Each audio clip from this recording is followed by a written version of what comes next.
अस्सलाम वालेकुम dear students, उम्मीद है आप सब लोग खैरियत से होंगे। डियर स्टूडेंट्स, इससे पहले हमने सेल्फ इंडक्शन पढ़ा था और सेल्फ इंडक्शन के बाद आज हम पढ़ रहे हैं energy stored in an inductor.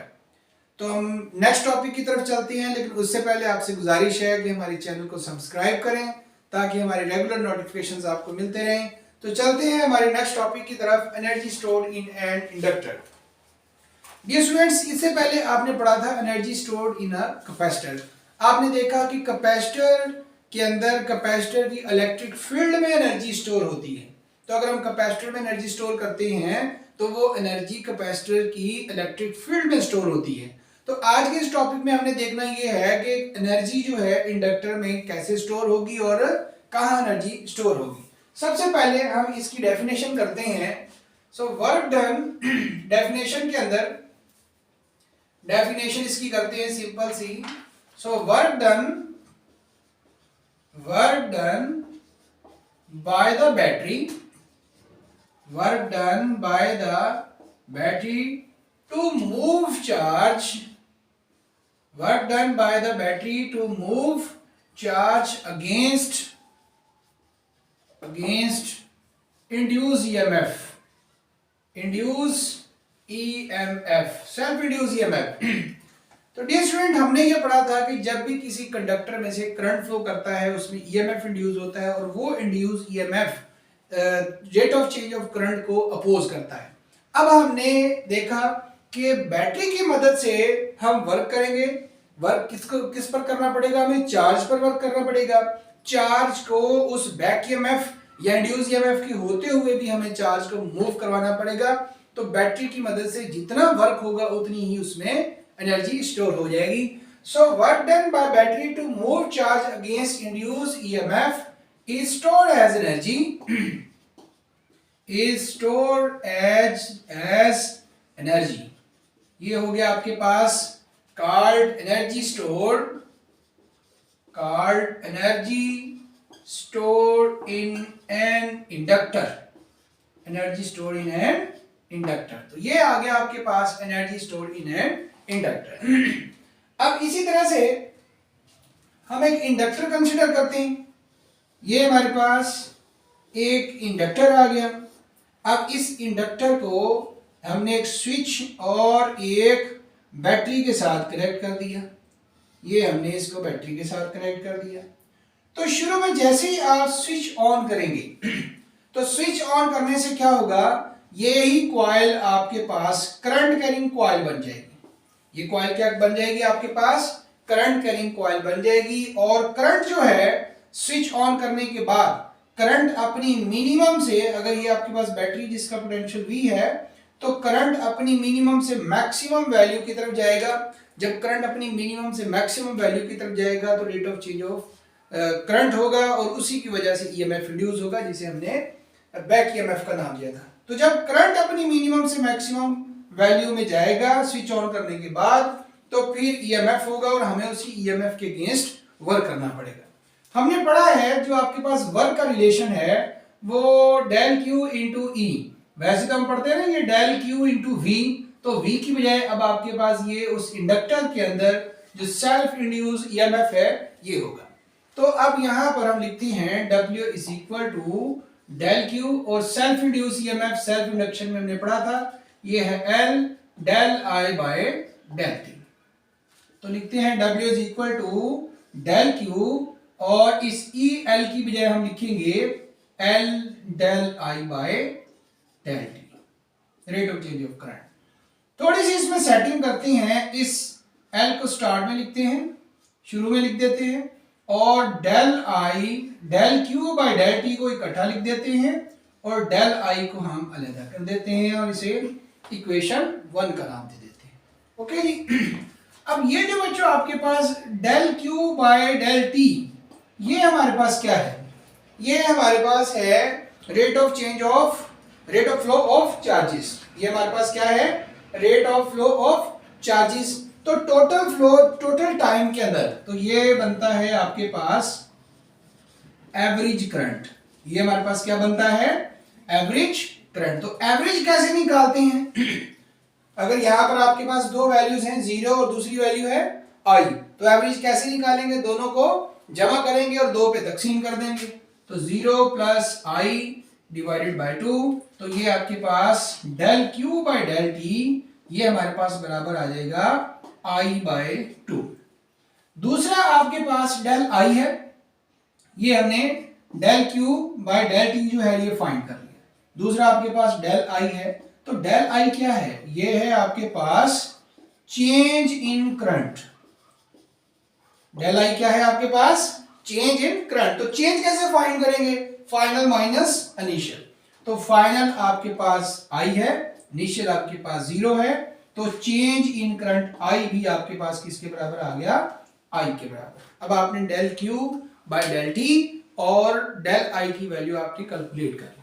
अब ये वैल्यूज आप इस इक्वेशन में पुट करेंगे, तो वर्क आपके पास W इज इक्वल टू, इस L को ऐसे ही लिखेंगे, del Q by del T की बजाय हम लिखेंगे आई बाय 2, और डेल आई की बजाय हम लिखेंगे आई। तो ये आपके पास वर्क बना, work that is equal to 1/2 Li square. Work किसके बराबर बन गया, 1/2 Li स्क्वायर। अब बच्चों जितना वर्क होता है उतनी ही एनर्जी स्टोर हो जाती है।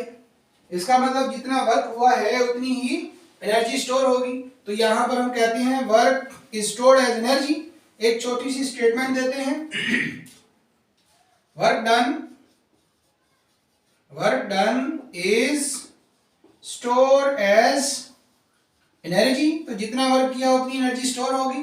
तो इसी रिलेशन को हम लिखते हैं energy U is equal to 1/2 Li square, 1/2 Li square. ये आ गई बच्चों आपके पास energy stored in an inductor.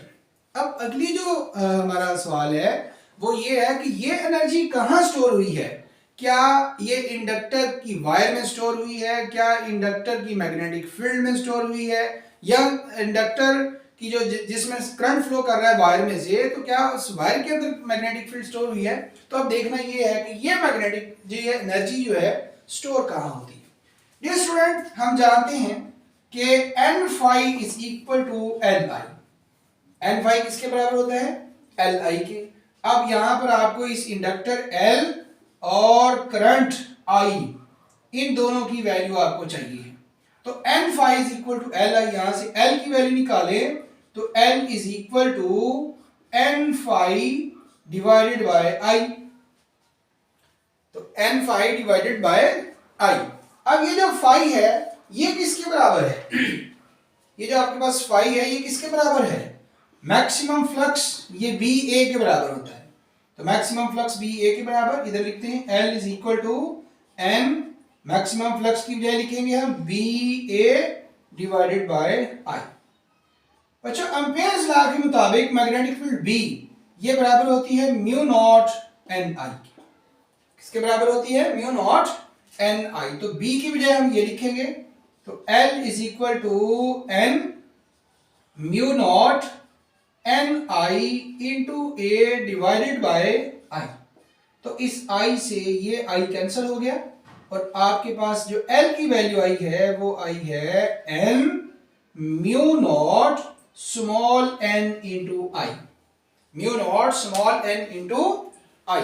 ये बच्चों आपके पास वैल्यू आ गई। अब यहां पर ये जो आपके पास कैपिटल N है, ये जो आपके पास कैपिटल N है, वी नो दैट, हम जानते हैं कि जो स्मॉल n होता है ये होता है number of turns per unit length, number of turns per unit length. Okay जी। तो यहां से अगर आप कैपिटल N की वैल्यू निकालेंगे तो कैपिटल N जो है स्मॉल n इंटू L के बराबर आ जाएगा। कैपिटल N किसके बराबर आ जाएगा, स्मॉल n इंटू L। तो L जो आपके पास था वो था n mu not n A, n mu not n ए। तो आप यहां पर जहां पर n है इसकी बजाय आप लिखेंगे n l। तो n इंटू n ये हो गया आपके पास n स्क्वायर और साथ में आपके पास है म्यू नॉट और a l, ये आपके पास इंडक्टेंस की वैल्यू आ गई इंडक्टर की।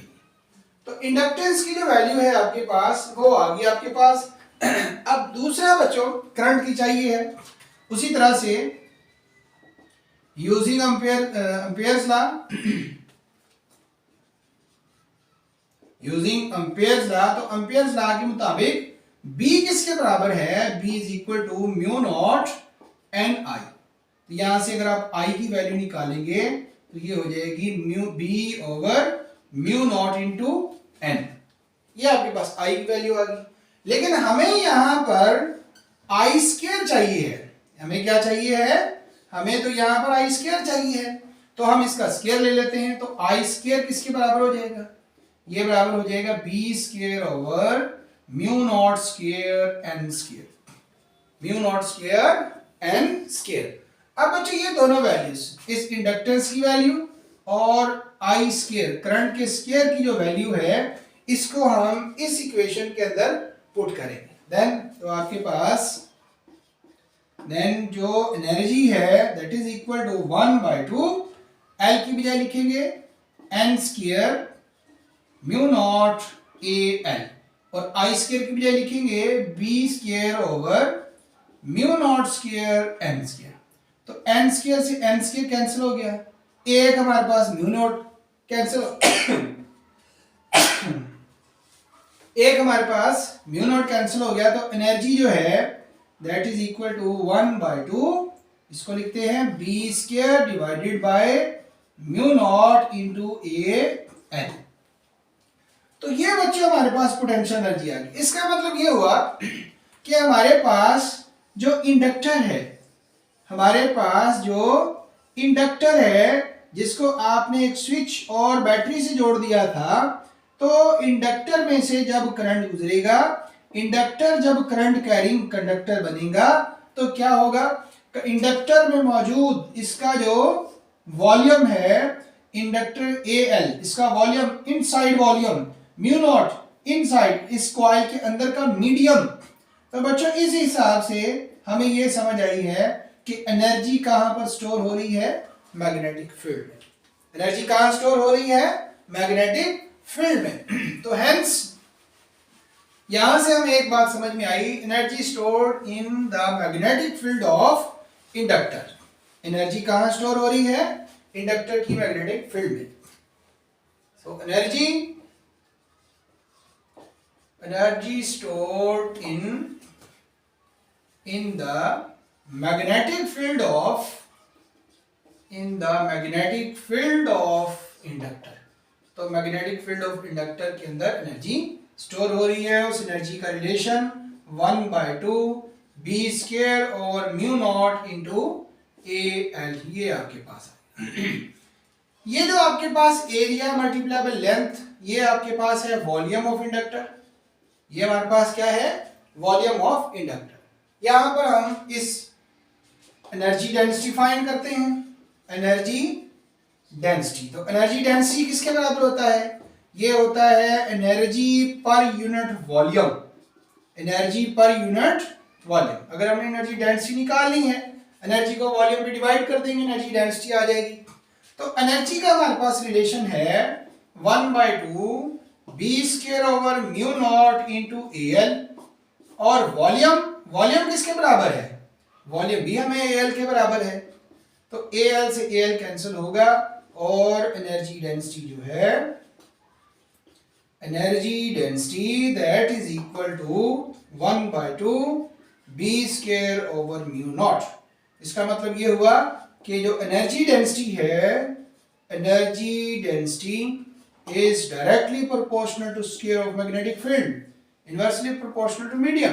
तो अगर हम क्या करते हैं, अगर हम किसी भी इंडक्टर की मैग्नेटिक चाहते हैं कि एनर्जी डेंसिटी इंक्रीज हो जाए, तो हमें उसके लिए क्या करना पड़ेगा, उसमें से जो करंट गुजार रहे हैं उस करंट को गुजारेंगे तो मैग्नेटिक फील्ड भी इंक्रीज हो जाएगी। So energy density is directly proportional to square of magnetic field.